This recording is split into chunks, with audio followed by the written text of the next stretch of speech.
On today's episode, as on every episode of this show, where we bring you really fun people who are working in the business of entertainment, on today's episode, we're talking to someone who is too middle class for crypto.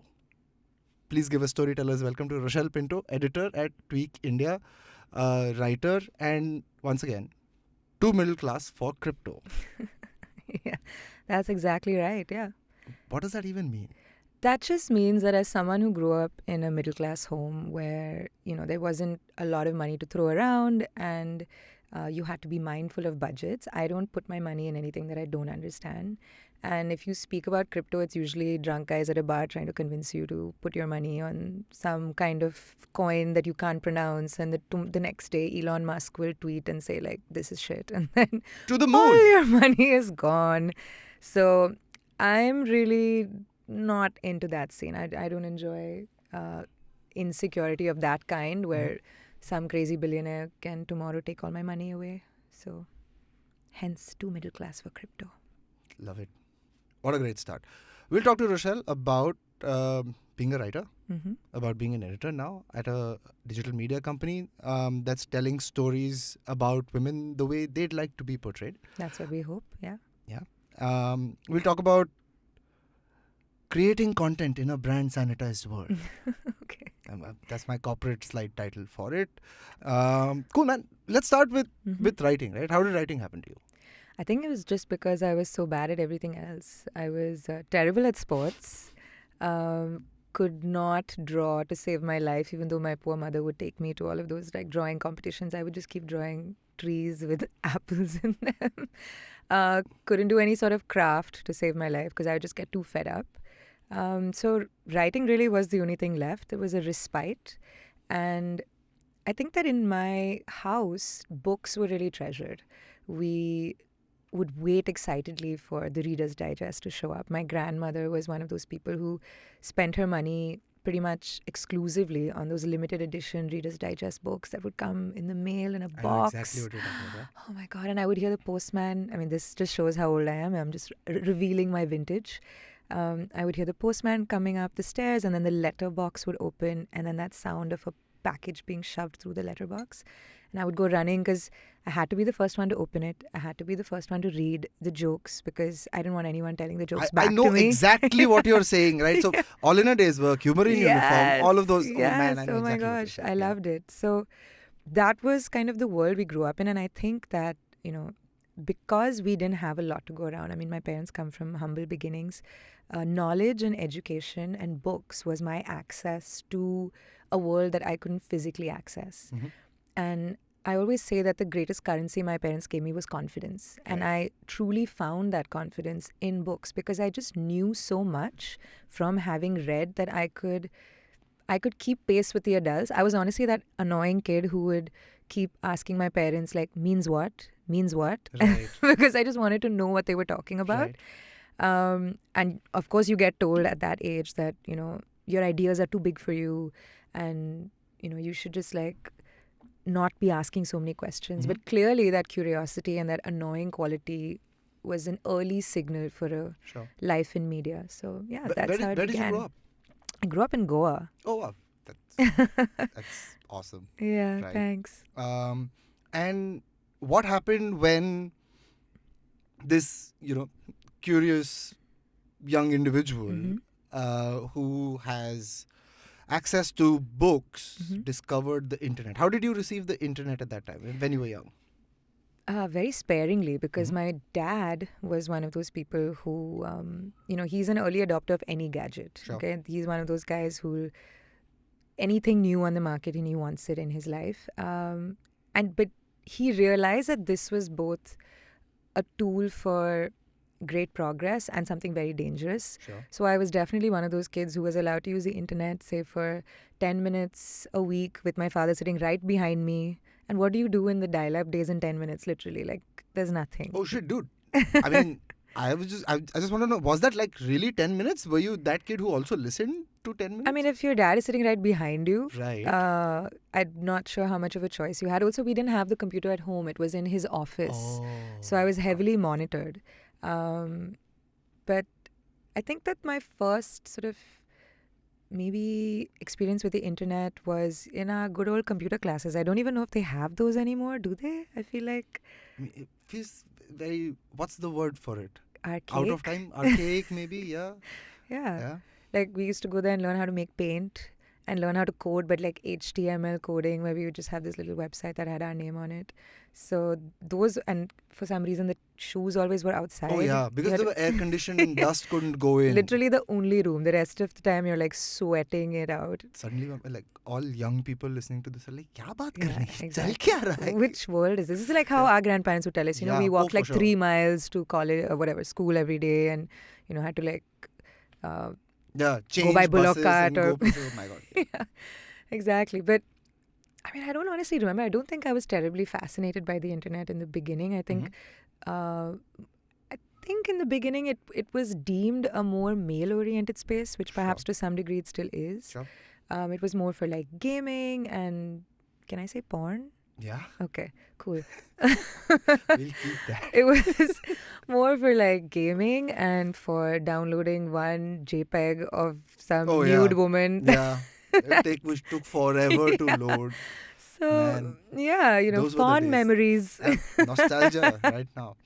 I mean, I think those men appreciated the porn they received. Now it's so easy that you're like, whatever. You can like, Yeah, it's intent. too It's accessible. too yeah. accessible. You Yeah, don't even for sure. appreciate the art behind it. But For sure. back I in the mean, day, it was different. I remember a time when, and again, this is just too much information now, but I remember a time when the porn industry in India for young boys was actually like fold-ups, right? Paper with photos on it, right? And that's a time. Yeah. I'm revealing my vintage. No, of because- course. And you would steal those from like under your elder brother's bed or Yeah. like, and there Yeah, was this yeah. secret spot. But we're talking about writing. And we'll come Not back. porn? Okay. Okay, Cool. not Sorry. this one. We'll have Misread you- the email. We'll writing, right? I think one of the things that I want to talk to you about as we set this conversation up is how did you get into a writing habit, right? I mean, introduction to reading obviously is a great gateway, but how did you build a writing habit? How did you start a writing career? I'd love to know how those years progressed for you. I mean, this story is so dramatic that it's almost lame. Love it. Okay. So, Bush invaded Iraq. Right. Bet you didn't think the story was going to start that way. I mean, all great stories should start like that. Like, George Bush did.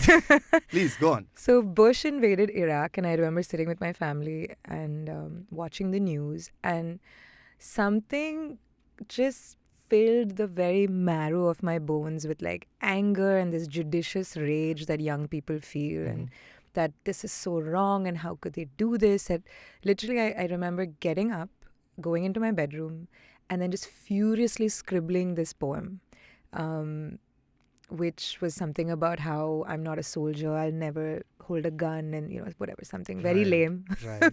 But please bear in mind that it was an 11-year-old's mind. Was it like written to Mr. Bush or It was just for yourself? It was just something that was bubbling inside my Sure, stomach, that sure. it wasn't addressed to anybody. It was Sure. just like a statement. Right. And I wrote it, and I at some point may have showed it to my dad. And back in the day, they used to publish young people's poems and drawings in the newspaper. So my parents sent it to the newspaper. My dad also comes from like an advertising and sort of media background. So he sent it to some friends in the newspaper, and they published it. And that's when the head of All India Radio in Goa read that, got in touch with my parents, and then asked them if I would like to come on air and read out some of my poems. And I had been writing poems up until that point. So that was really the start, where somebody paid me a princely sum of 300 rupees at that time, which if you're 11, For sure. I mean, you're like, dude, I don't even get pocket money. Yeah. So what does this even mean? There's that middle class. In you. Right? Exactly. So I got paid for that, and then that just kind of opened out this Pandora's box of me realizing that you could actually make money from writing. All those brain farts floating around in your brain, if you just sat down and organized them a little better, Right. you might be able to turn it into some kind of validation from adults. And I think all writers, as much as we say that we write for ourselves, we really don't. We do write for validation. And that was the first taste of that cocaine drug of validation, And yeah, it just went on from there. I was very lucky to have parents who understand the arts. I think that's crucial for a lot of people writing. I mean, now at Week India, sometimes we get DMs and emails from people who say that, I always love to write, but my parents never allowed me to write. And I just want to say that, dude, you have no idea how much catharsis and, what kind of career could have evolved had you been given a chance. And so my parents were thankfully people who understood the arts. They allowed for that space. I went to a school which was it was a tiny school, so all the teachers knew us. So the teachers knew that I had an interest in writing, and so they kind of helped hone that by pushing me forward for different competitions and things like that. So, when you're 11 years old and everyone's clapping and you're getting awards and you just get high on that and you're like, I want more of this. So yeah. Shout out to your parents and your teachers for doing that. Yeah. Good job. More teachers do this. From there, early days of writing and that validation cycle and that loop, and then the whole process of discovering your voice and finding what you want to do, and then coming to the realization that, hey, now this has to pay my bills as well. Right. How did you get there? I mean, how did you navigate that world? I'd love to know from you what it was like then and what do you think has changed for young writers who might be entering the space now, right? If we can do a compare and contrast. Sure. So I think that, like I said, I was 11 when I started, and I never stopped writing or participating in media from 11 years old. So it was either through, because I was very clear that I wanted to be a journalist, and this is also a completely idiotic story. I had read Black Beauty, and I was like, if a horse can write, don't ask.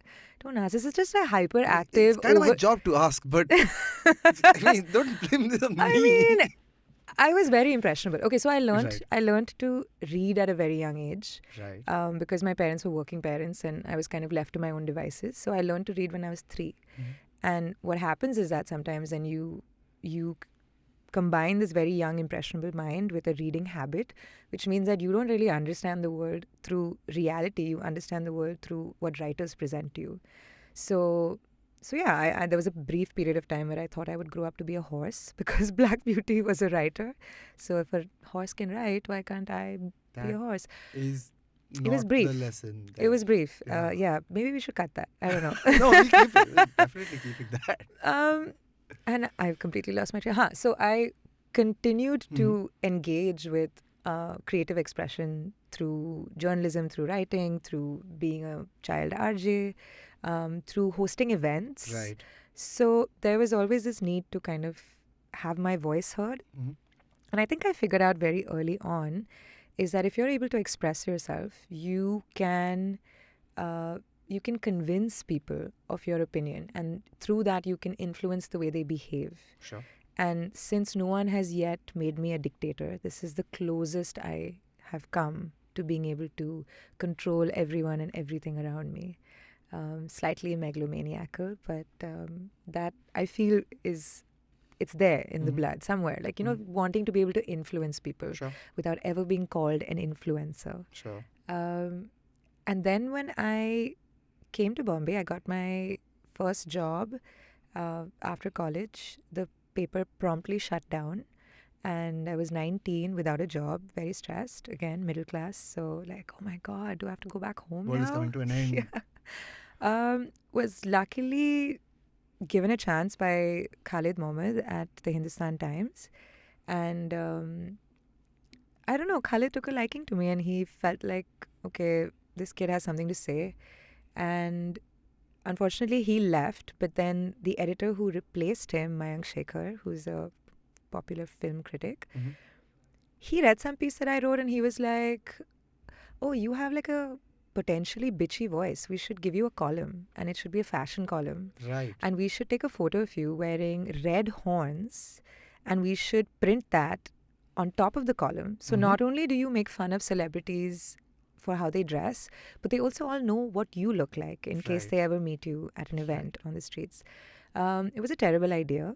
I was 20 years old, so obviously I said yes, because which 20-year-old does not say yes to stupid ideas? I mean, yeah. But that made me notorious because that column was kind of the antithesis to everything else that was happening at that time, because that was just a rise of celebrity paparazzi culture where people were kind of behaving slavishly and, oh my God, this celebrity, look what she's wearing. And here I was saying the most obnoxious things, protected obviously at that time by some Lakshman Rekha of journalistic integrity. Sure.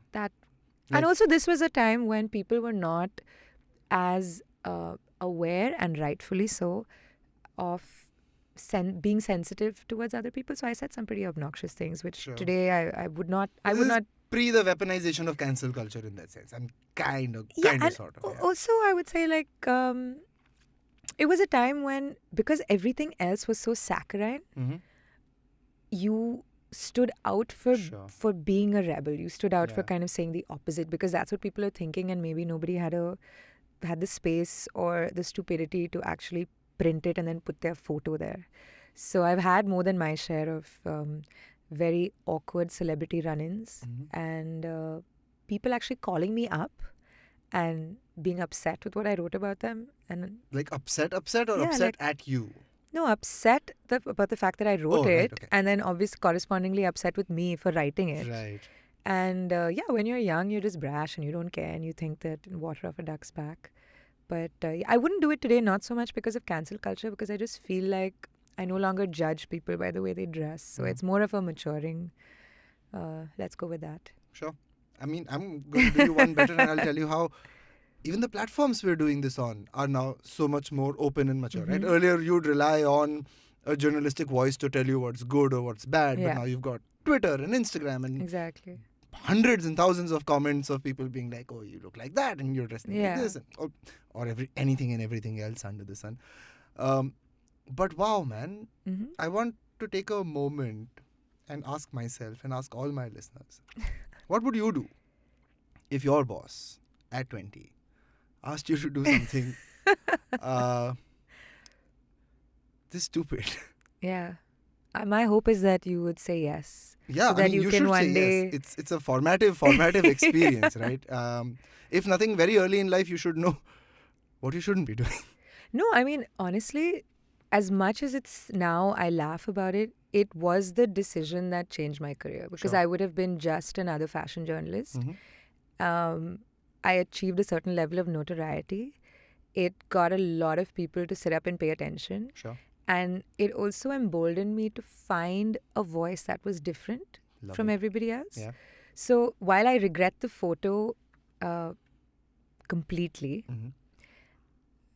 I think that, and let me also say that prior to the photo with the horns, the original brief, which I changed and it was not received well, was handcuffs, which I was like, this is straight up inappropriate. So I switched out the handcuffs for a pair of like horns at the very last minute. So then credit where credit's due, right? Because you really improved on that situation. Like really did. It was an early sign of creative direction.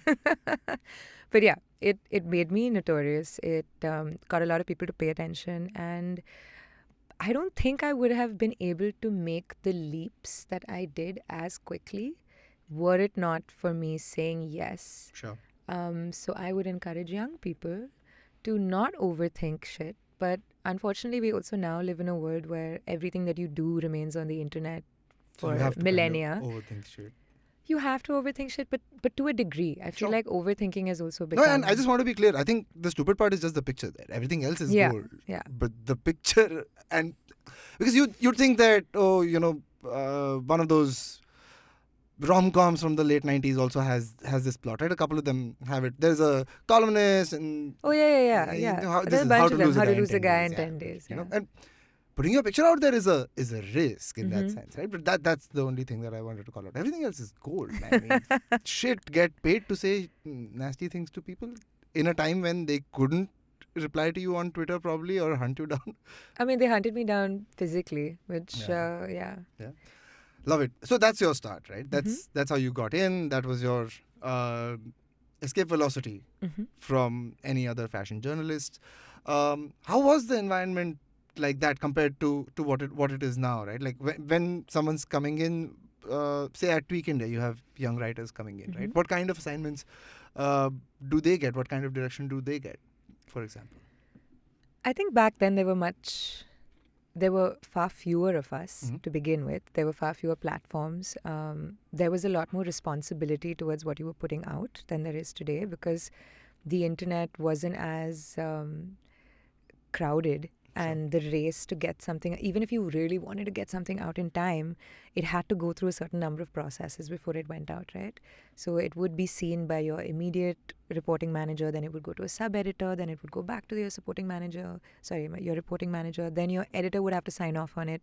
So there were so many checks and balances in place that it did take the amount of time that it took. Mhm. I think what's happened, and I don't want to say it's a good thing or a bad thing, that's up for people to decide for themselves, is that now an Instagram post will get turned into a story. Right. And it'll just be this bizarre Wikipedia conglomeration of facts that it has nothing to do with the Instagram post, and that's all being done for SEO, right? Mhm.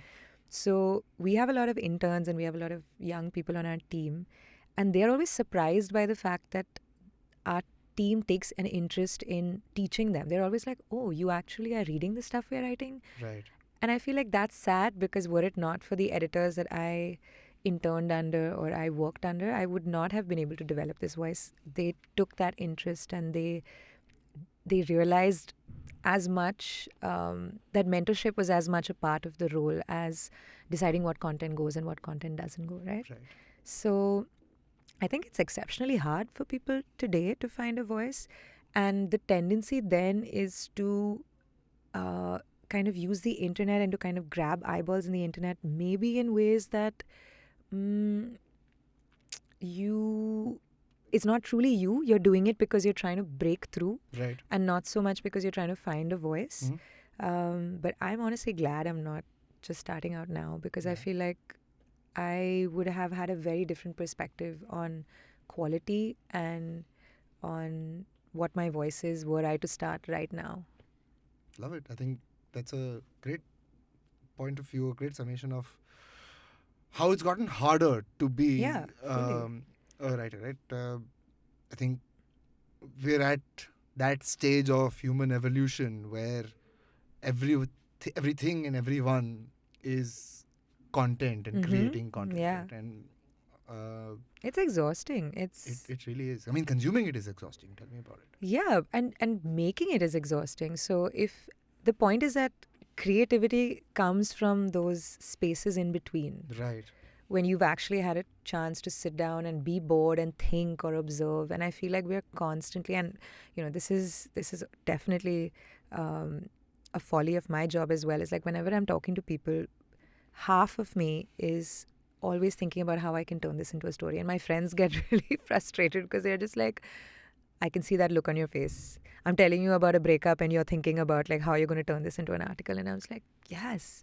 But But the- that's what you get for being friends with writers. yeah, exactly. Yeah. But the thing is that you have to be curious. Sure. You have to be open. You have to be bored every now and then. And you have to just have time. So those spaces in between is where the creativity really comes through. And I feel like the current structure doesn't allow for that. Mhm. We are extremely privileged at Tweak, where my team, let's say a writer on my team is only expected to do 2 stories in a week, as compared to many of the other digital media platforms where they're expected to do 3 stories a day. Right.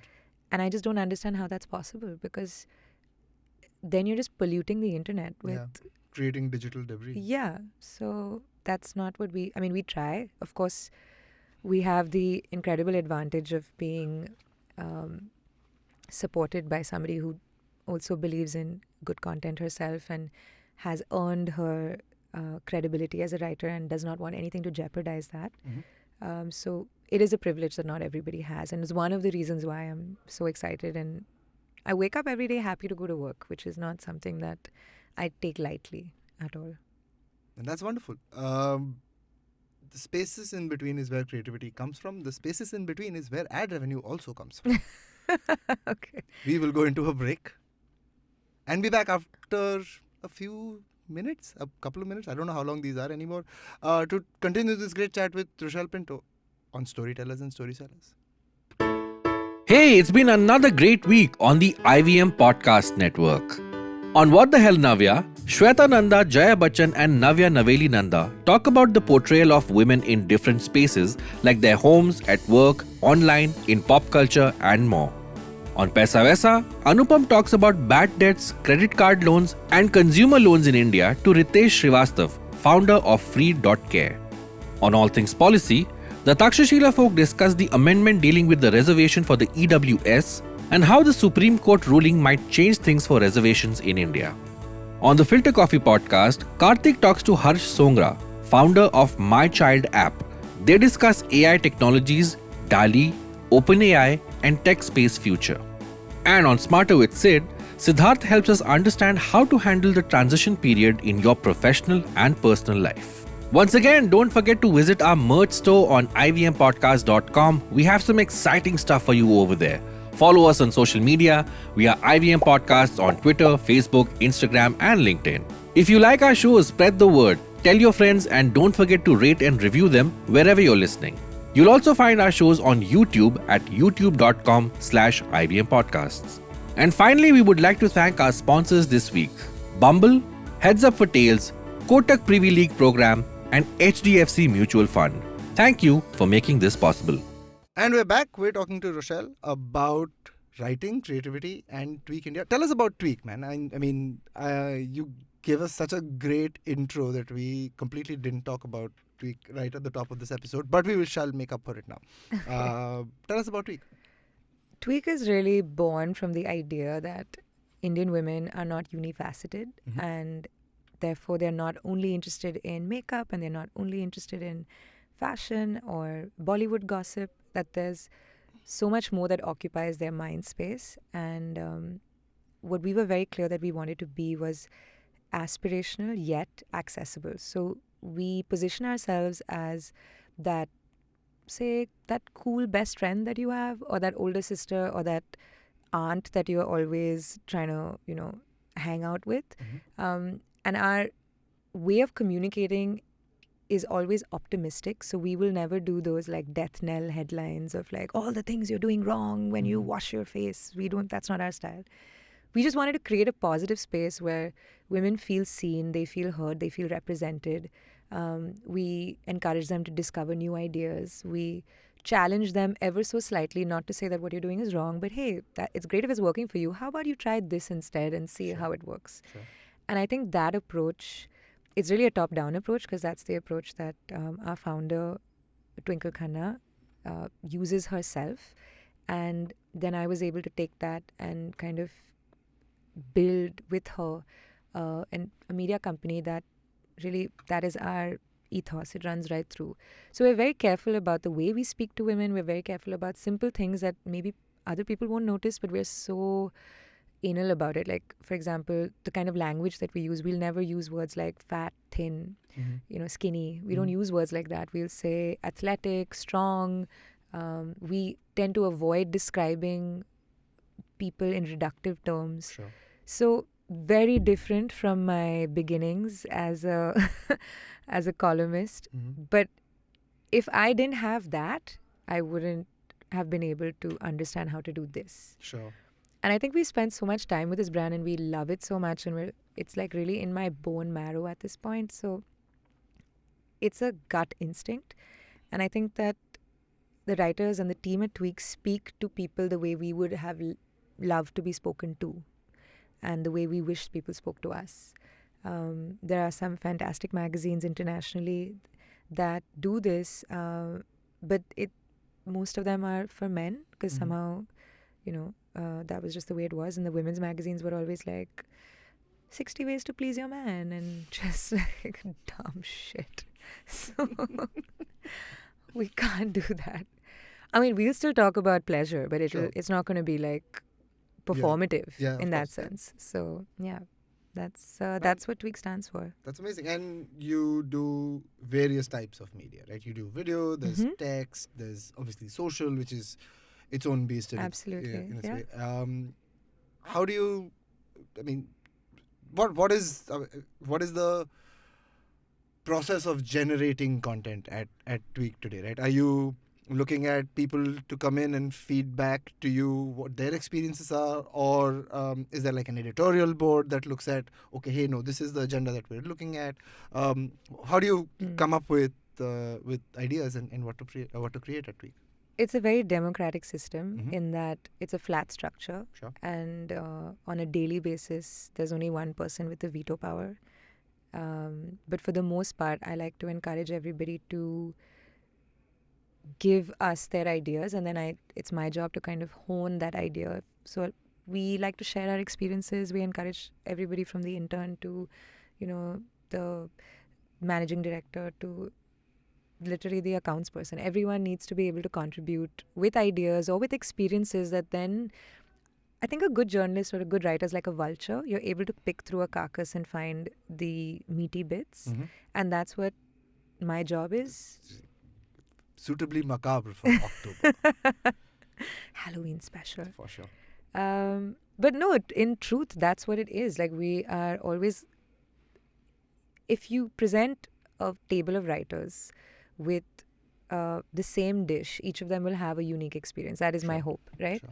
And so what I try to do at Tweak is like encourage my team to talk about the things that have happened to them in their life, because I keep telling them that everybody has a unique gateway into their community. Mhm. Like, for example, we have a few Gen Z, writers on the team. Mhm. Now they will be able to speak to Gen Z and tell me about what Gen Z is obsessed over or struggling with way more than I can, as a millennial do. Sure. And vice versa. Sure. And then we have some people who identify as queer. We have some people who come from different religious backgrounds, people who spend time in different parts of the world. So all of those experiences feed into how we come up with content. We obviously have to keep an eye on what's going on around the world, respond to things that are happening.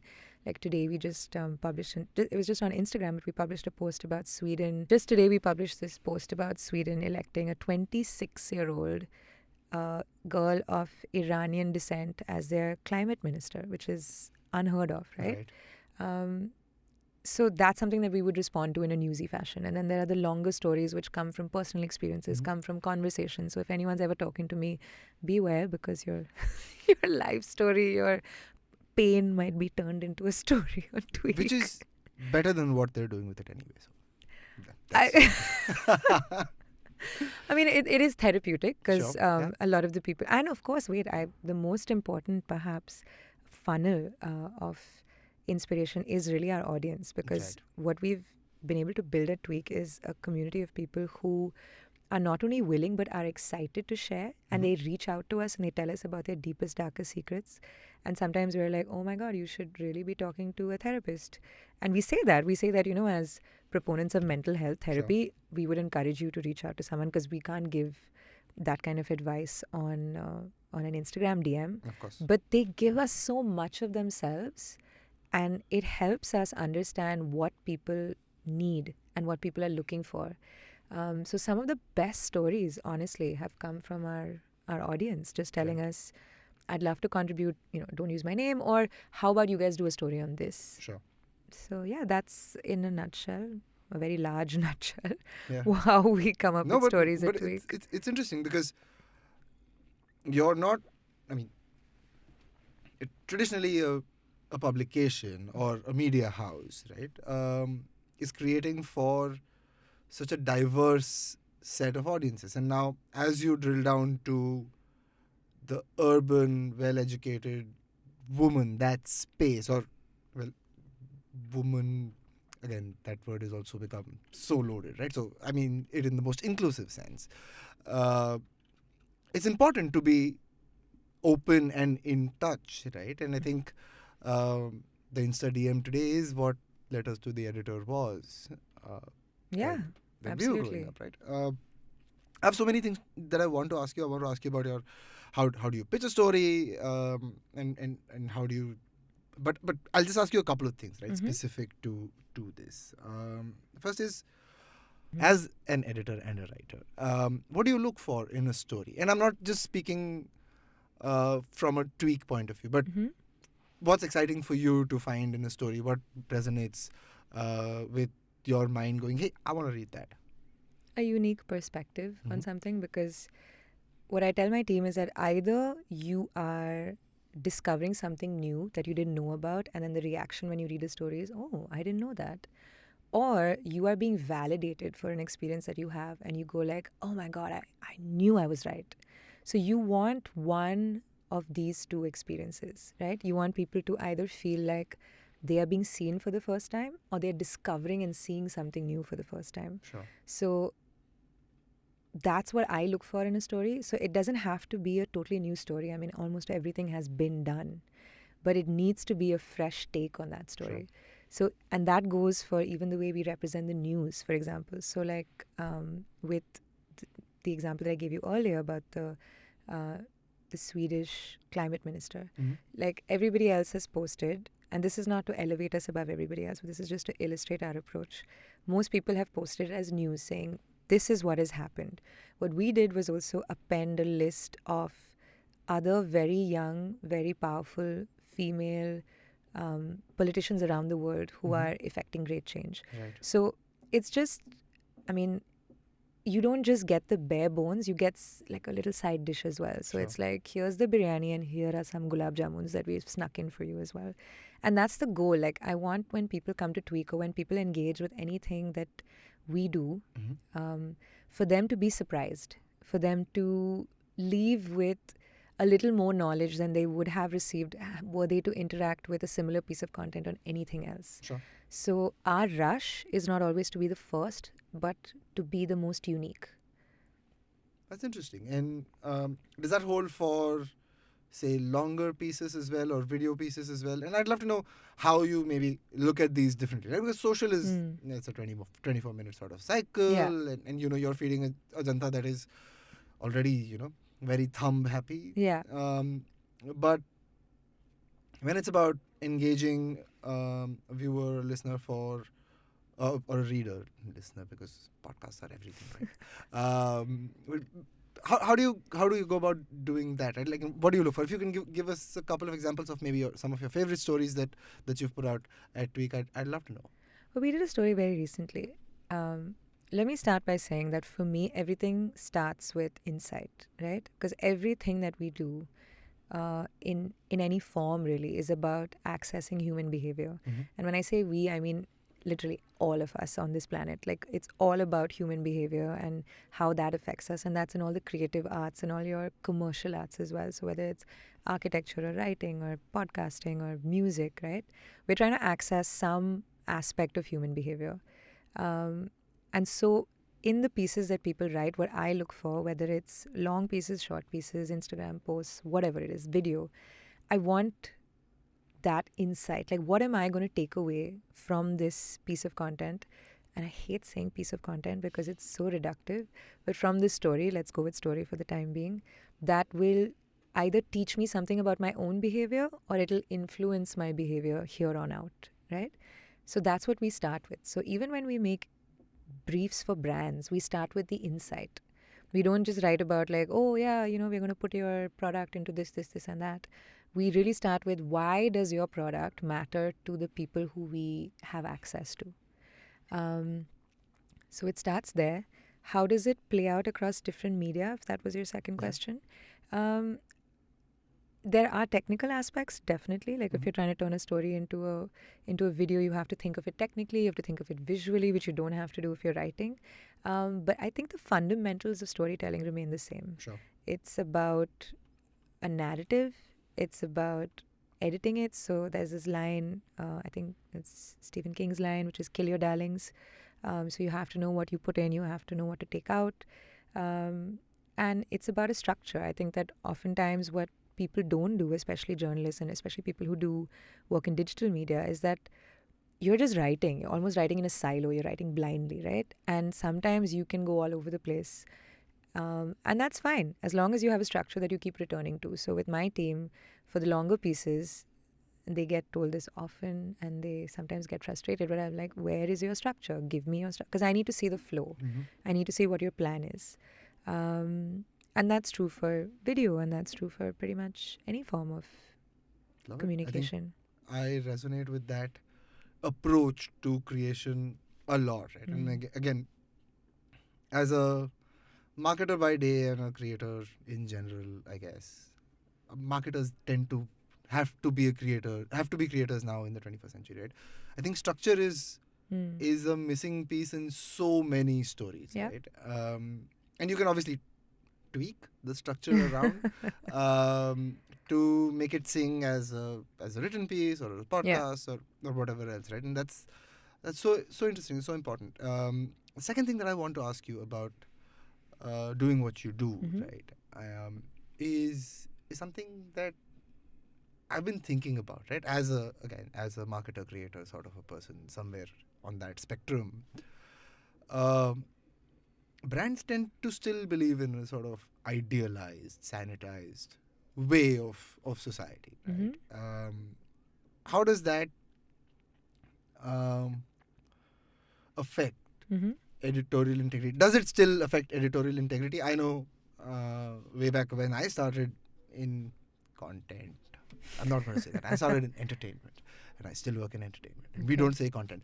That's why we've got story twice in the title of this show, right? It's like stories. It's not content tellers and content sellers, which should be another show probably. Anyway, coming back to point.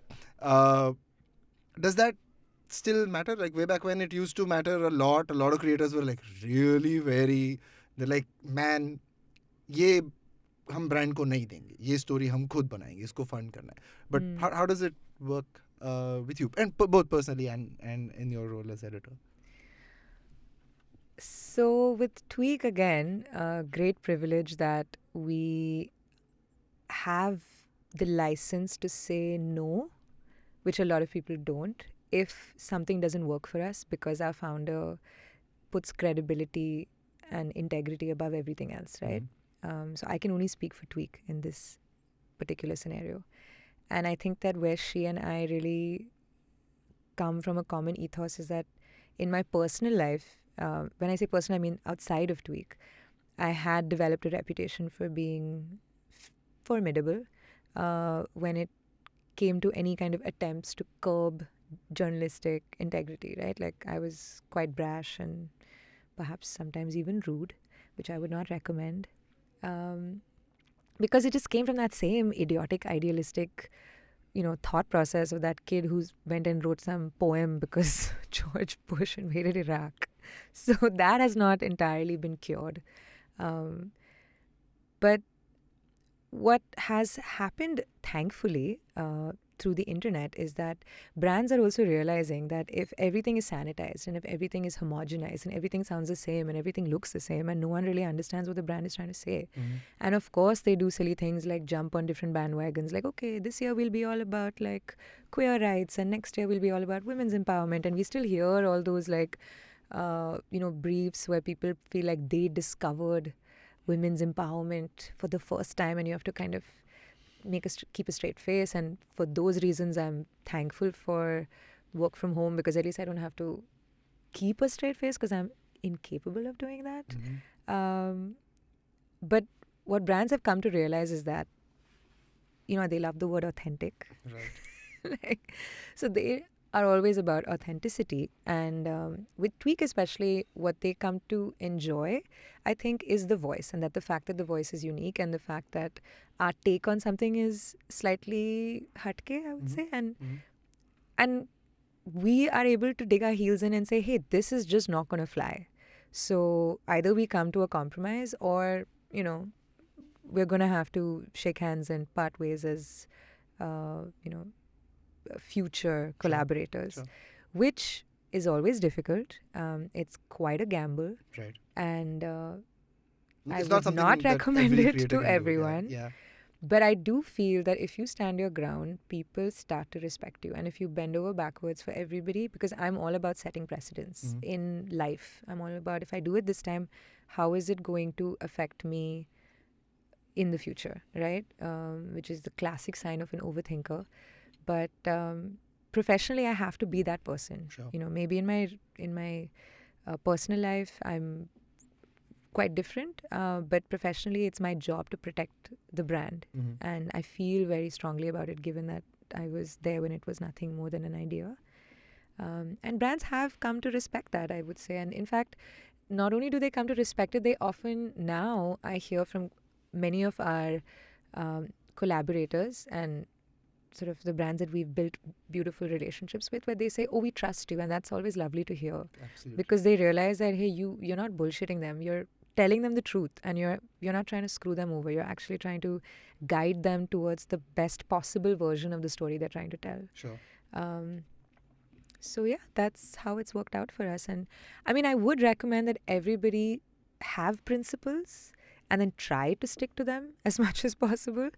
But definitely, if you're going to be in that space where anything goes because you're going to make a quick buck, I don't see longevity in that kind of scenario, because then you don't really stand for anything. Absolutely. I think those are lessons that are often learned the hard way. Yeah. Right? Often you've got pressures of the sales team, and, especially if you're in a young media organization that's trying to make a mark, right? You put out whatever it is that people ask you to put out. Sometimes I've made these mistakes as well, right? You've taken a perfectly nice comedy sketch and turned it into something that's like beyond unfunny, right? Yeah. Or taken a perfectly nice 3-episode miniseries and turned it into something that just does not seem like this could be a story someone would watch, and yet people have seen it, but which is completely different. Yeah, I mean, there are all tastes. And of course there are. Of that's course, fine. absolutely right. Let me lead you into a mini rapid fire before we let you go. Sure. Question. Mm-hmm. What is the last instant classic novel that you read? I reread Arundhati Roy's God of Small Things recently, and it's like, it is the most delicious meal you can eat, and you can just keep taking bites from different places. Like, literally, you open that book. But a book that I would recommend to everyone, though I know a lot of people are not fans of nonfiction, is Yuval Noah Harari's *Sapiens*.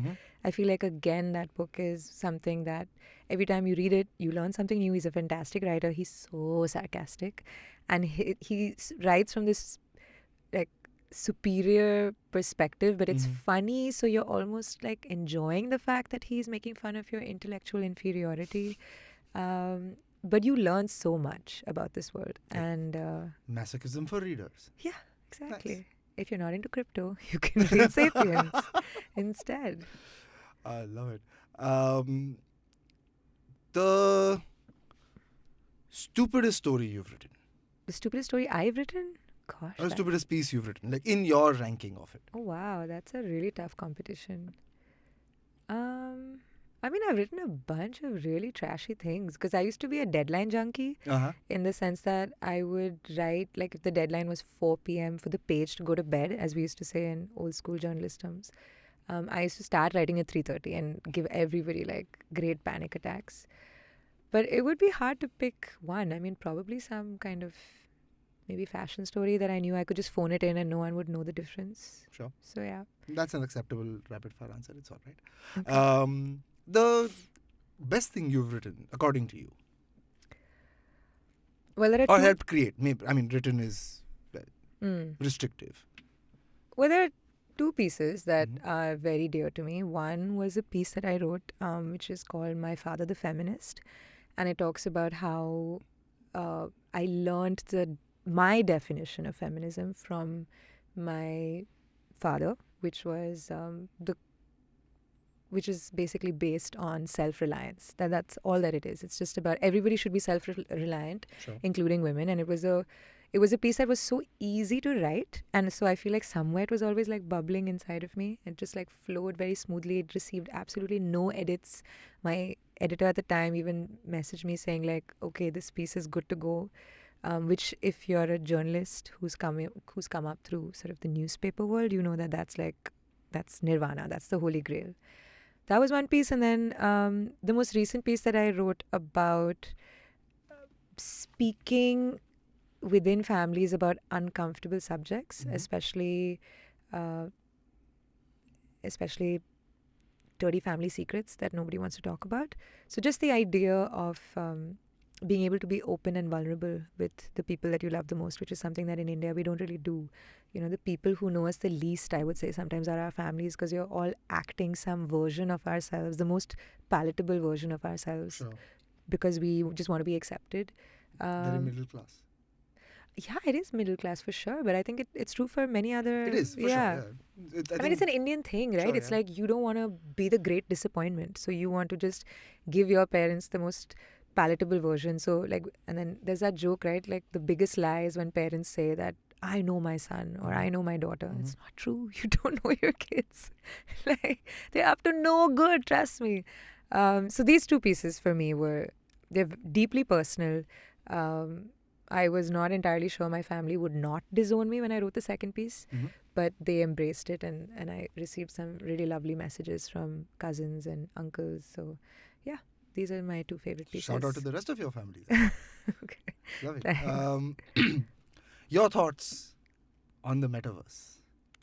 Are none, basically. It's just like, right now you should put that gif of, the dog sitting and the canaries flying around their head. Because other than the fact that I really want to go to Daler Mehendi's, whatever, Balle land, and just in some way be next to Daler Mehendi. Other than that, it's exciting, and I'm sure that it's going to change the way we interact with content. Do I know anything about it? Gosh, what a downer way to end the episode, man, Vineet. That's just sabotage. No, I'll give you a nice one after this. Don't worry. Okay. No, I mean, I think honesty is an important journalistic quality. And so I shall be honest and say that I have much to learn in this space, but I would encourage all crypto bros to stay away from me because I don't want to learn about it from them. All right. Last question. Your tips to someone who comes up to you and says, hey, my parents won't let me write. I mean, your advice. Tips. Are your parents not letting you write in the sense of like taking away your computer and hiding it, or they just don't let you, they don't want to let you become a writer or choose that profession? Is that what, is it the latter? Yeah. I think, I mean, if your parents are taking your computer away That's and not letting you write, abuse. that's some kind of abuse. I'm pretty sure. of That's that. abuse. You Right. have bigger problems. Yeah, you then. got bigger problems, my friend. But, yeah. I would say that the beauty of the world we live in today is that you can be a marketer by day and a content creator by night, or you Don't call me that. I didn't say that. You Did I said say that. that? When did I say that? I just said creator. I didn't say content Why are you creator. assuming I was talking about you? Oh, thanks. Because you pointed at me. No, I just lifted my hand like Ye Modi. to That's all I matlab did. Creative liberty has been taken to its hilt today. I just want to state for the record. No, I it's mean, back to you I'm can be a joking. multi-hyphenate. Okay, let me flip Sure, it, right? sure. Like you, Vineet, you can be a multi-hyphenate. You can be a banker, you can be an Uber driver, you can be a fruit seller, and you can still be a poet, you can still be a YouTuber, you can still be a stand-up comedian. These things are not exclusive of each other. Sure. So I would say the only thing that you need is to recognize that your parents may not want you to become a full-time writer. Maybe they've read your pieces, maybe they think you suck, maybe it's great advice. But if you are, if you've decided that this is something you want to do, and I would encourage everybody to write, if for nothing else, the catharsis of writing and the creative joy, you don't necessarily need to do only that. You can dedicate free time to it. You can freelance. You can put up your pieces on social media. So many writers have been discovered via social media, not through their traditional roots. So you don't need to work for a newspaper, or you don't need to work for Tweak India or a publication. You don't need that license from any kind of hierarchical structure to give you the freedom to write. So that is my advice. It's just like, do what you want. And if that means putting on a pair of red horns, taking a photo, and then attaching it to every piece you write, you're going to get, all the attention that you want. So go for it. Just give me credit because it was my idea. And 5%. Send 5%. Of what? Writers barely make any money. Still. 5%. Okay. Ask for it. Okay, sure. Yeah. See? Fantastic advice. Thank you so much. Thank you. This has been, when I walked in today to record this episode, right? I only knew you from a few Google searches that I had run and some research that we'd put together. But this was a really fun conversation. Thank man. you. Thank you for being on the show. I really enjoyed it. Thank you so much. Thanks very much. If you want to pitch your stories to Rochelle, you write to? Rochelle.pinto@tweakindia.com. Fantastic. That's it on this episode of Storytellers and Storysellers. I think we told some very interesting stories today from Rochelle's life. If you like these stories, rate this podcast. It helps us reach more people. And then they can rate this podcast, and then we reach more people. And soon we take over the world. More megalomania coming through. That's it. Just, pause. Listen to the next episode. Bye. This is Vineet Kanabar saying bye.